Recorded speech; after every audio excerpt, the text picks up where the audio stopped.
This is Hot Mike. Hot Mike. On the networks of WDAY. WDAY. Here's Dom Izzo. Time to chat some hockey. Shot score! North Dakota wins! The best college hockey writer in the country is on deck. North Dakota, champions of the college hockey world. Here's Brad Schlossman. All right, we haven't had our hockey opening forever because our next guest has been burning up because the college hockey world is on fire over the last little bit. Great to see Schloss join us here on a Friday. We normally do this during the hockey season. I thought, all right, we got to get caught up on everything going on. We talked about it during the season once the NCAA got on board with the Canadian juniors about what was going to happen. So I guess the easy question to start is this what you expected? Because it seems like pandemonium right now. Yeah, I felt that we would see a good number of Canadian Hockey League players commit to NCAA programs. The interesting thing, right away, we were seeing just guys that were aging out. So it was the guys who their junior teams knew were leaving because they're in their 20-year-old season and they can't come back. And so they were very happy to have these kids commit to colleges, NCAA schools. For those that don't know, the CHL, if you played in the CHL, it used to expire your college eligibility.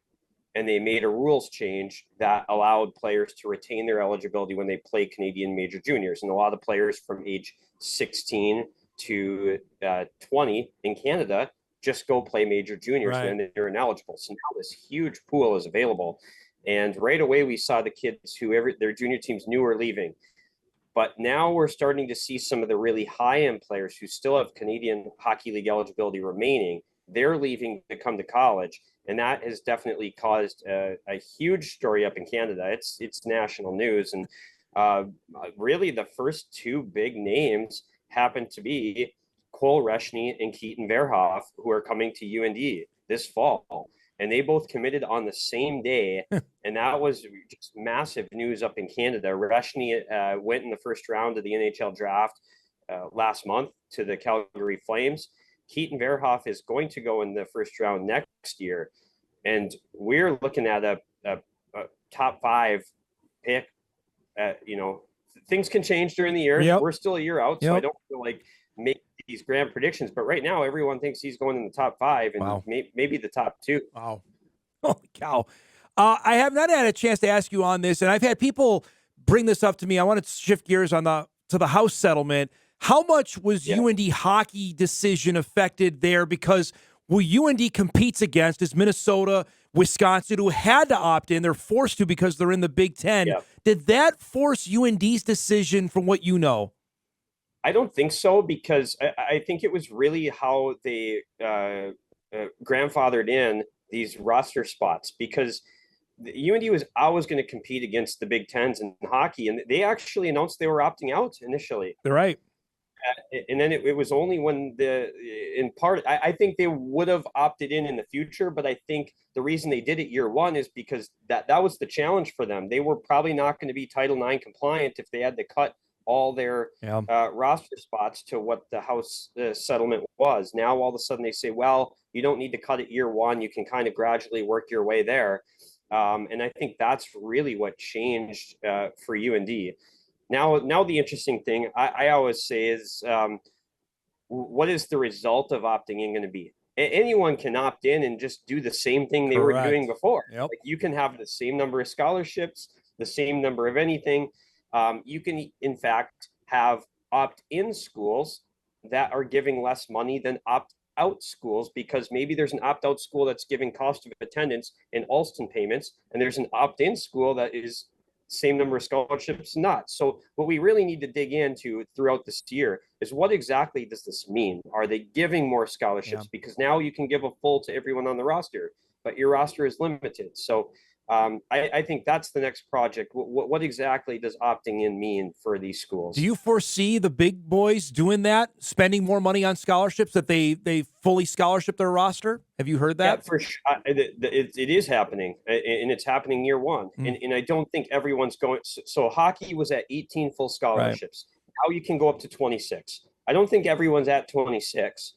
but the big schools aren't at 18. So there is a discrepancy in what some schools are offering right now, and now we'll see what can UND do. Can UND what will they be year one? What will they be year two? How is this going to play out? Right, I believe I saw the NCHC is 8 out of the 9 that opted in. Was that surprising to you, or you thought that was pretty much what you had heard about the schools that were going to do it? Yeah, that makes sense. I guess you just so like St. Cloud State's opting in some of these Division twos. Like, why wouldn't you opt in? Right.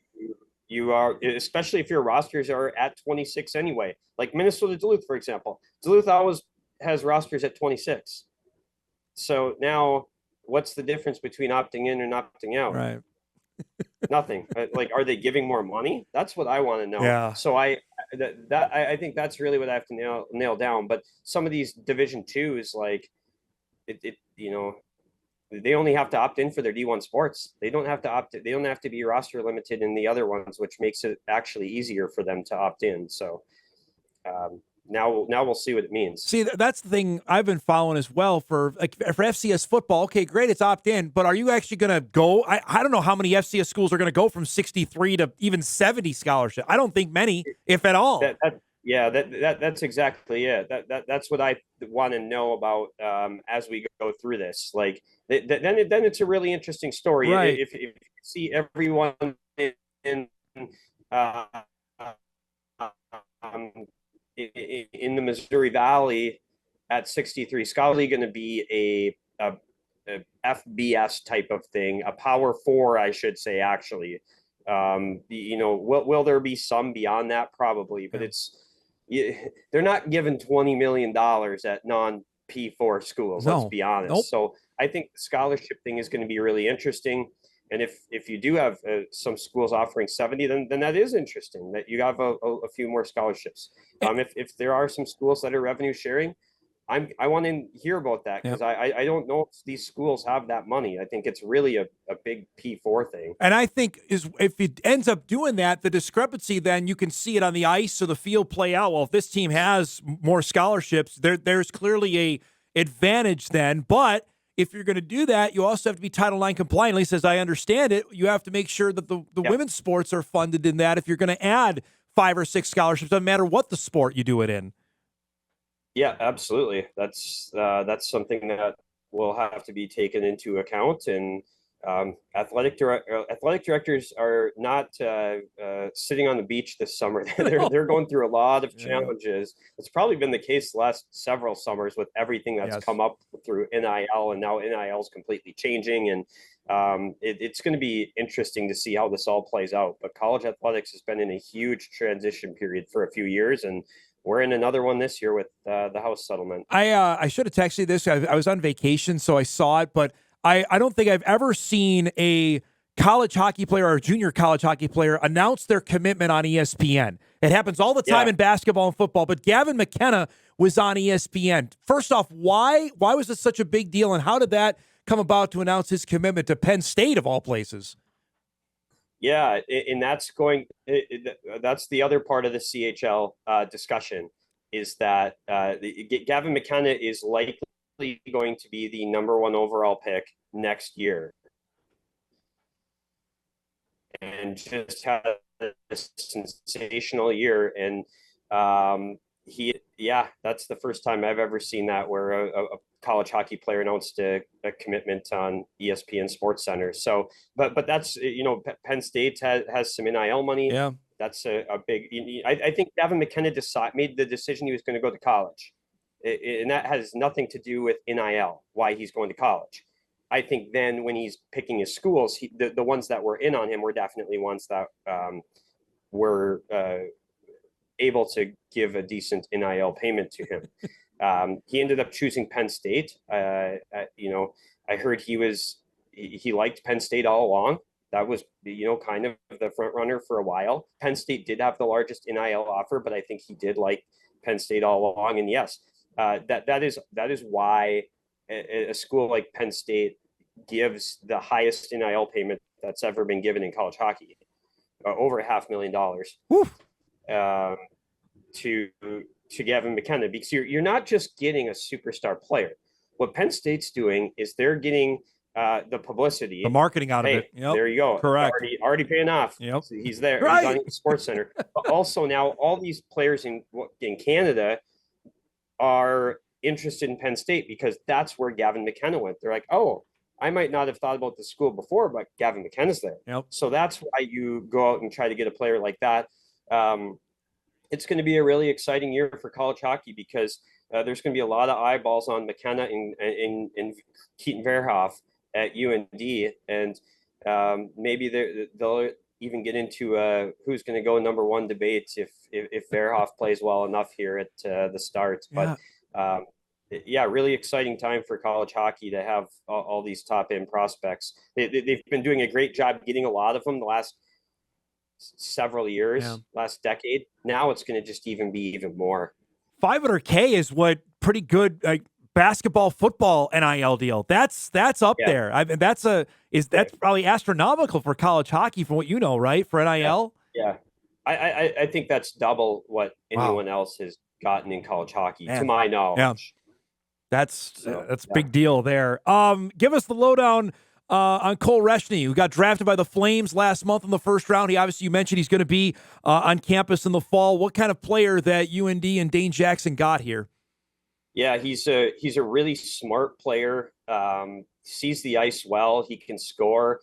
But yeah, I watched some of the WHL playoffs, and he was phenomenal in the playoffs.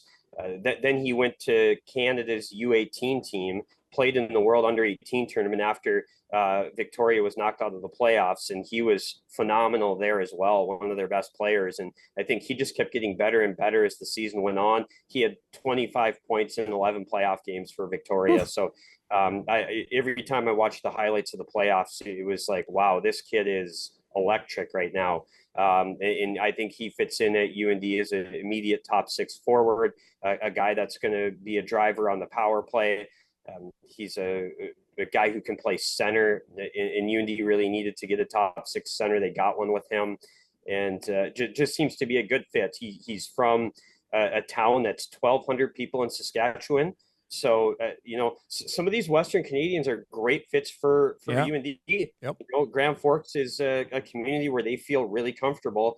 And he came down on this visit and loved it, and ended up making the decision to come over and just a huge get for UND. A couple minutes left here with Brad. We had Dane on shortly after he was named, and he told me specifically about recruiting in Western Canada. Getting back, we're going to hammer that. That's going to be a huge deal. You've seen that obviously play out with the two guys you just mentioned. What is it about this recruiting strategy that maybe was lacking or different that he's trying to employ now?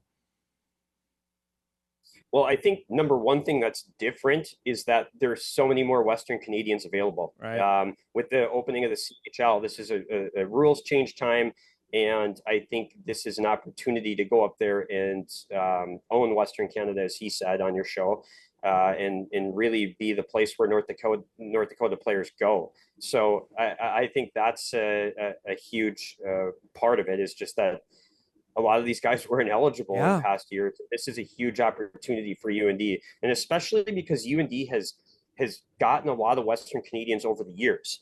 So I've heard a lot of Minnesota fans wondering, why aren't the Gophers getting some of these Western Canadian players? And they will. But one of the things, a lot of these players, they know what North Dakota is in Western Canada. So when North Dakota calls, they say, oh, because they probably are connected to someone who has played there, or they know someone who has, because a lot of these, there's just a lot of name recognition for those players. So, Jonathan Taves was up in Winnipeg, and he played there. And one of the kids who committed, Cooper Williams, they've gotten 3 CHL players. Cooper Williams committed. I believe it was him who said, well, yeah, I was at a camp where Jacob Bernard Docker ran the camp, and he, played at UND. Yeah. So there are just these ties to Western Canada that make it a possibility. And I think going up there and recruiting these players is a huge opportunity. And obviously UND's jumped right on it. Off of that, I got to read this because you tweeted it out, from what the Western Hockey League commissioner said about that the NCAA is business class, cautions that playing a Friday and Saturday schedule and then pumping iron and drinking smoothies all week will make you soft and ill-prepared for professional hockey as chartered flights deny you the character-building opportunities of 12-hour bus trips through Saskatchewan in January. Is that like just, hey, a gift wrap to the NCAA to come play college hockey? Yeah, I think he basically, Wow. Basically, it was, I don't think that was word for word what he said. That was kind of an interpretation, but he basically said it's hard once you fly in first class. It's hard to go back to coach. And okay, but yes, you're right. I heard that portion of his interview, and I thought, man, College Hockey Inc. better be sending a gift basket because that's the best recruiting spiel that they've gotten. Yeah. One thing that I do think is interesting in college athletics, the last 20 years, they've been in this arms race of facilities and everything, and you've seen it at every sport in college athletics. And hockey's no different. Yep. And these schools, college hockey has to recruit to get their entire roster. Where the CHL, you draft. So Gavin McKenna did not choose to go to Medicine Hat. He was drafted there. And so in order to recruit players, you really have to build up an infrastructure that, give players what they want. And in doing so, they've built these amazing facilities and it's not just UND. We know about UND's facilities, of course, at the Ralph, but a lot of other schools have great facilities. And when these CHL kids are coming on visits, they're saying, oh my goodness, this is, I've never seen anything like this. And so far, to my knowledge, UND has had 3 on-campus visits from CHL players. All 3 have committed. Wow. There you go. That's a pretty good ratio. All right, before we go, I have to ask, since I know you're heading to Cincinnati next month for the ATP event, Sinner against now Alcaraz. This is what we're going to have. Who's going to end up with more majors, Sinner or Alcaraz, when it's all said and done? I'm still going to go with Alcaraz, even though Sinner's been the one recently. Sinner is like a point away from having all 4 Grand Slams right now because he was right in there at the French Open. I still really like Alcaraz's game. These 2 guys are different. Not only can they play, but mentally they're unbelievable, both of them. Yep. And that's what sets them apart to me. You watch how they carry themselves on the court. They're amazing, and it's fun to watch. Who knew we would have another Federer and Nadal so soon Correct. after Federer and Nadal? It's crazy. And Djokovic is still out there, playing. He's still making the semis at 37. He's still out there doing it. It's just fabulous. It'd be nice, and I think we've had this conversation, you and I, for the last 15 years, if an American man can somehow be relevant in men's tennis. I don't know. Tough to break through those 2 right now. Nobody's doing it. No, nobody's doing it. Exactly right. Yeah, 7 majors in a row. Holy cow. Thanks for the time, my man. It's great to see you and giving us the update. And have a great summer. We'll see you soon when hockey gets going, okay? Absolutely. Thanks, Dom. Brad Schlossman joining us, giving us an update on everything UND and college hockey. I mean, I know some may not pay attention, but what's happening there with the Canadian hockey players now being eligible to play here is just crazy. And worth what UND is going to take benefit of it. And obviously they've done it with a couple of real high-profile recruits that they've been able to get that'll be here playing at the Ralph coming this fall. We're over for a break. We'll get caught up. We've got a few emails to get to. Olivia Courtney is actually going to join us as well. Bonus guest coming up at 10:35 from the Moorhead Spuds, who just announced she's going to play hockey at the University of Minnesota. That's coming up. We roll on a busy Friday. We're back after this.